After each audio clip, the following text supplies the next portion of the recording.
Welcome back to Wrestling World. We have a lot of great stories to dive into today, including the new Mystery Thief and Alexa Bliss's stare down with Roman Reigns. So let's start things off with Alexa Bliss because she had another big moment this week on Smackdown. Over the last few weeks, we've been seeing the reoccurring theme that Alexa will be herself until the Fiend's name is mentioned in the conversation. Well, that really wasn't the case this week. We got something new and a little different, which I think sets up a lot of long-term plans, so let's take a look at what happened. Lacey Evans was in full control of her match with Alexa Bliss. Lacey was showboating. She was taunting Alexa Bliss. It seemed like everything was going perfect for Lacey, and everything was a mess for Alexa. Alexa eventually gained some momentum, but then we hear Bray Wyatt laughing around the arena, and this distracts Alexa and catches her full attention. It then cuts to commercial break. We eventually come back and Michael Cole explains how the Fiend's laugh just took over the Thunderdome. That's an interesting little side note there as well. I always thought that was Bray Wyatt behind the laughing soundtrack, but it's actually the Fiend's laugh. I didn't really know that. I always assumed it was Bray, but it's not. That's supposed to be the Fiend laughing, so that makes a lot of sense because the Fiend is the one controlling Alexa Bliss, not Bray Wyatt. Then, from there on, we see Alexa Bliss struggle to keep her focus.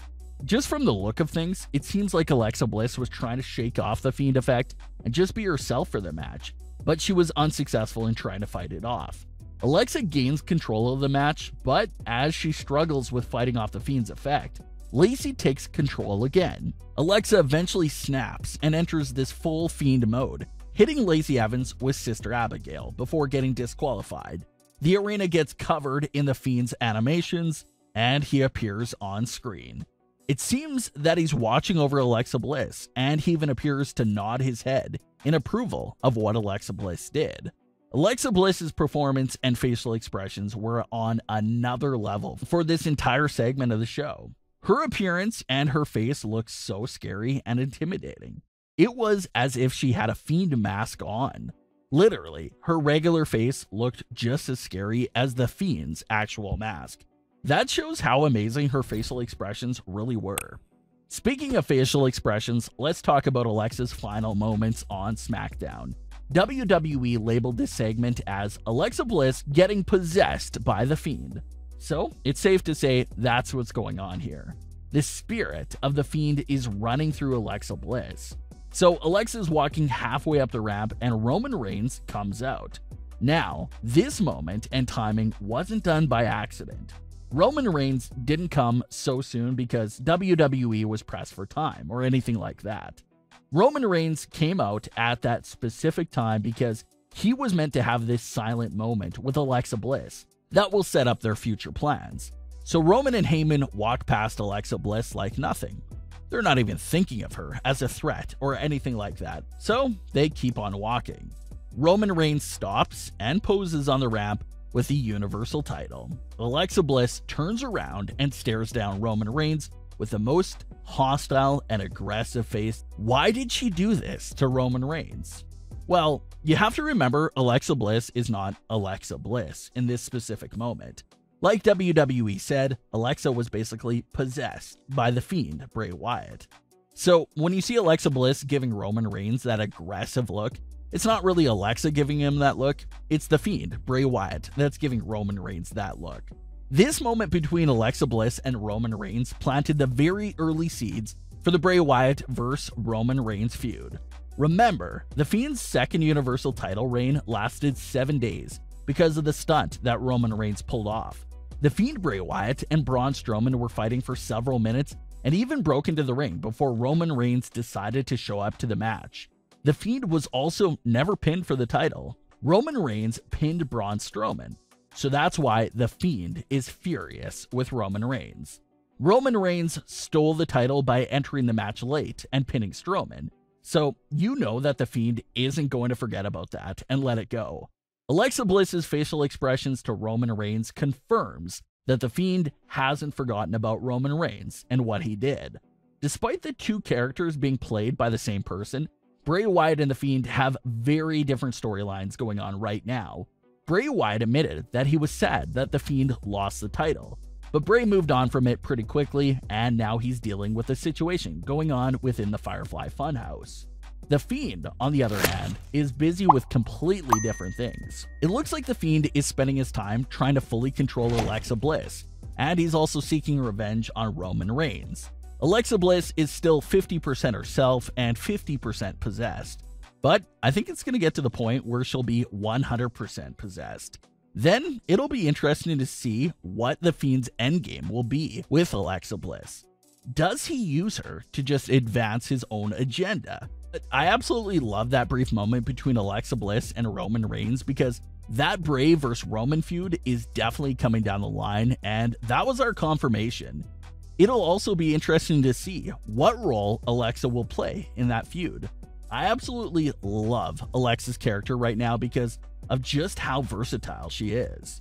She can be her normal self or turn into this absolute monster at a snap of a finger, so I love the versatility of the character. We'll see where this goes, but it's getting really interesting. Next up is the mystery thief that has been appearing on NXT. This mystery person is shown breaking into NXT and shattering the glass container that's holding the championships. They also shared some words with a distorted voice that said, "I'm not sure what happened. I helped create something out of my own blood. Years and years of dedication, only to be taken over by paper champions. These NXT championships have been in isolation for far too long. Now, I've come back to take what is mine." So the obvious thing to note there is that this seems to be a main roster superstar who used to be an NXT champion, and now they're returning to NXT to put a stop to these paper champions. The footage ends by showing the date October 4th, 2020. So on the plus side, at least we won't have to speculate too long about this mystery thief. It's very possible that this could be a woman as well. I saw some fans discussing Ember Moon, which makes a lot of sense because she fits all the clues we got so far. Ember is a current main roster superstar who used to be an NXT Women's Champion, so would she return to NXT? It definitely makes sense. She fits the characteristics that we know right now. But I just don't think it's Ember Moon because of her Achilles injury. Last time we heard from Ember, she said she was nowhere near returning, so that scratches her off the list. Let's go to our two main suspects that make the most sense. These two suspects are Robert Roode and Bo Dallas. These two perfectly fit all the descriptions as well, and either of them being the thief would make sense. Robert is a former NXT champion that has nothing to do on the main roster, so it makes sense that he would be the next big NXT return. Bo Dallas hasn't been seen since last December, and in one of his last tweets, he did promise something big and unexpected for when we do see him again. So that makes even more sense. What's something that's big and unexpected from Bo Dallas? How about returning to NXT, the brand that he started with and had so much success in? Bo Dallas fits the description of the former NXT champion that's currently on the main roster. Not to mention that this mystery person used the term years and years.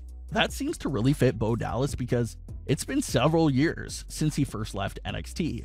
So it makes the most sense for his character to be like, I helped build this place. Robert Roode can't really say that because he joined NXT much later on than Bo Dallas. Bo Dallas can be seen as one original member of that first NXT roster dating back to several years ago. So if I had to pick, I would hope that it's Bo Dallas. We haven't seen him in forever, and he just had so much success in NXT that I would love to see him revive himself in that brand that the character was born in.